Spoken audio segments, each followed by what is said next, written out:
Blessed are the eyes that see what you see. For I tell you, many kings and prophets have desired to see what you see, and have not seen it. To hear what you hear, and have not heard it. I thank you, Father, for hiding these things from the learned and the wise, and revealing them to the innocent and the simple.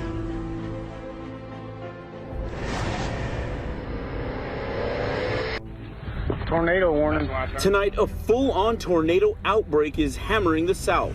This massive funnel cloud caught north of Miramar Beach, Florida. Water spouts crashing ashore. In Atlanta, tornado sirens sound the alarm as residents shelter in place. You need to seek shelter immediately. This after more than 24 reported twisters overnight. It looks like a war zone up here. Residents emerged from storm shelters to utter destruction. The damage here is absolutely awful. At least 3 killed in the town of Rosalie, Alabama. The tornado, a massive EF2, wind speeds over 110 miles an hour. This daycare in Flat Rock flattened. You can see the toys among the wreckage. 3 adults and 3 children who took shelter here seriously injured. The storm's cutting a deadly path from Mississippi. We're really lucky that nobody was hurt here tonight. It could be the other way. To Tennessee, where 2 more people were killed in the storm as they still deal with raging wildfires. Disaster struck an evangelical church in the heart of Jerusalem recently. As Chris Mitchell reports, it appears Muslim militants destroyed the facility where the church has met for the last 10 years. But this is it. It's all of Karen's stuff. Everything. This is what's happening to Living Bread Church right here. Michael Hilsden, a former volunteer at Living Bread Church, recorded what happened. Most of the church property and personal belongings of its pastor were burned in this dumpster. Everything's burnt. Everything. Cool. It was an act, really, I felt, of terror. Karen Dunham pastored the Living Bread Church for 10 years. On Saturday, November 24th, Muslim neighbors came into the building and ransacked it. They've destroyed everything inside. That dumpster right there is full of stones. They tore out the floor, they pulled out the wiring, they punched holes in the walls. This is what the church used to look like. This is what it looks like now. For the tens of thousands of civilians who fled rebel-held Aleppo, it must have felt like even the weather deserted them. Huddling under blankets for warmth, they sleep cheek to cheek in makeshift shelters. For many, this is their first meal in days. The United Nations estimates that 200,000 are still inside eastern Aleppo. Trapped between the Syrian army and rebel fighters, the relentless shelling continues. The UN has demanded a pause in the fighting to allow for the evacuation of the sick and injured and the delivery of food and medicine. But the Syrian government has answered with silence. Its main backer, Russia, talks about opening humanitarian corridors, but so far, that's all it is, talk. The government's 5-month siege has left food and medical supplies dangerously low, while hospitals have been blown to pieces. As the rebel territory shrinks under the advance of the Syrian military, desperate civilians make one last run for safety. Ukraine has launched missile drills near Russia's border, with which Kiev is at loggerheads over a range of issues. The military exercises involve air defense units, military drones, and S-300 ground-to-air missile systems. Ukrainian officials say the 2-day military drills are going ahead as planned and in line with international law. Russia has condemned the military exercises. The Kremlin says the maneuvers violate its maritime borders. Moscow has also threatened to shoot down the missiles if they threaten its territory. Relations between the two countries have been strained since the crisis began in eastern Ukraine in 2014. The relations worsened further after Crimea rejoined Russia following a referendum in 2014. In a science classroom in Utah this week, more than 24 kids were trapped by a classmate armed with 2 guns. That's where the story takes a surprising turn. Student with a gun at Miller Park Junior High in Bountiful. This time it was a 9th grader armed with a 12-gauge shotgun, a 9mm pistol, and boxes of ammunition. A teacher called 911. He has a gun. He has a gun. But this time, the outcome was so much different. Where's the student now with the gun? Yes, his parents have them and both the loaded guns. Parents have the student? Yes. The parents ran to the room, entered the room, were able to grab hold of the firearms. Chief Tom Ross says the gunman's parents noticed he was behaving oddly at home that morning. When they found 2 guns missing from their safe, they headed straight to school. And when they were just a short distance away, actually heard a gunshot fired. 26 students were in the classroom when the teen fired the shotgun into the ceiling. Dan Fowers was watching. I heard a gun cock, and then I looked up. I saw the shot go off. Everyone got under a desk, and I saw some people crying. Students reunited with their parents outside. Dan's mom, Kristen, says they're lucky. I am so grateful to those parents. I am so grateful that they were, paying attention, because the outcome could have been so much worse. And now to Saudi Arabia, where sub-zero temperatures in recent days have led to an unusual sight, a blanket of snow in the desert. Now, Saudi Arabia has a hot desert climate, but now snow covers desert sands in the central and northwestern regions. Cars are skidding on roads because many motorists are unfamiliar with driving over ice. But excited Saudis are making the most of it as some make snowmen and have snowball fights. 6 people have been killed during fresh Saudi airstrikes in northwest Yemen. The raids, which hit 2 towns in Saada province, also left a number of people in. The attacks targeted civilian residential areas. Saudi Arabia started its war on Yemen in March 2015. The war has so far left over 11,400 people, mostly civilians, dead. Yemeni army forces have also launched attacks in retaliation for the Saudi regime's deadly aggression over the past months. In the latest development, Yemeni snipers killed at least 2 Saudi soldiers in the kingdom's Jazan province. Well, as winter approaches and the mosquitoes disappear, many Americans expect the spread of Zika to slow down. But that may not be the case. The Texas Department of Health announced that they're dealing with what might be the first case of locally transmitted Zika in the state. European markets are jittery this morning after Italian voters rejected constitutional reform Sunday. As Dale Hurd explains, the move is widely seen as a referendum on the European Union. European leaders have been urging calm after the biggest body blow to hit the EU since Brexit, the British vote to leave. Italian voters said no to proposed constitutional reforms that became a vote of confidence on membership in the European Union. In voting no, Italians sent a rebuke to the establishment, which had staunchly backed the referendum. As promised, Italian Prime Minister Matteo Renzi resigned after the defeat. This woman, who was in favor of the government plan, said, "I think we are a country that is really good at destroying. We're really good at coming together when it's a chance to destroy the upteenth ship that is trying to build itself." This man, who was against the government plan, said we could not go on any longer like this. The Italian people cannot take it anymore. If authorities don't understand, then slowly we will make them understand. The vote has energized the anti-establishment 5 Star Movement and the anti-immigrant Northern League. Northern League leader Matteo Salvini said the Italian approach is no longer to serve the European Union, but to act as equals. Never again a government with the socialist of the European Union. This is clear. Never again servants of a mistaken currency or of a crazy banking system.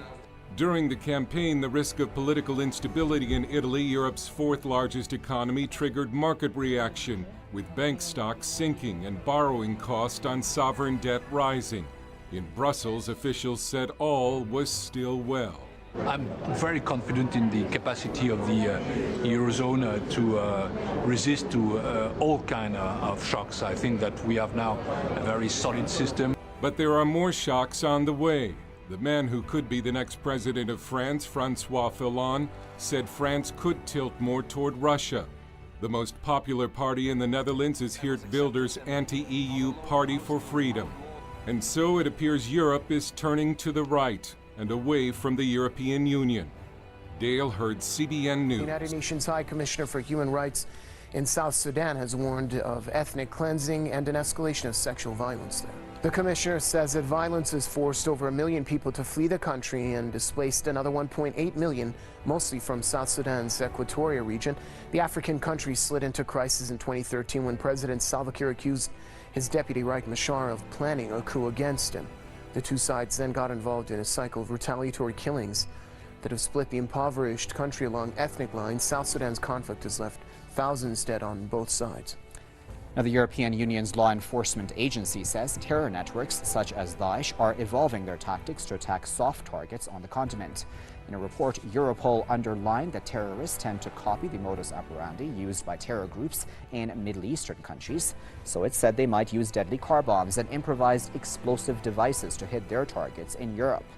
According to the report, the group responsible for deadly attacks in Paris a year ago and in Brussels in March wanted to deploy such devices until police actions forced them to change their plans. Europol has also voiced concern that Libya could become, quote, a second springboard for Daesh after Syria to strike targets in Europe and North Africa.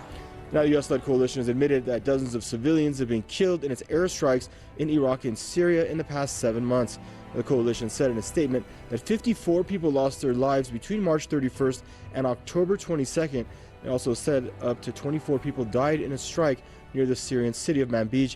This brings to 173 number of civilians killed since the beginning of U.S. attacks in Syria and Iraq in 2014.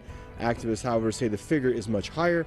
According to the so-called Syrian Observatory for Human Rights, in one particular attack last month, nearly 24 civilians, including a child, were killed in a village near the Syrian city of Raqqa in a U.S. air raid.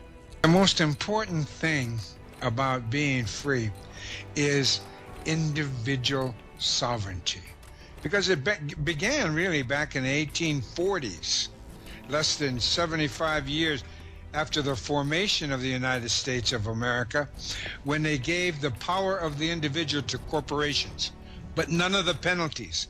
None of the penalties. The issue is the earth. We cannot change the political system.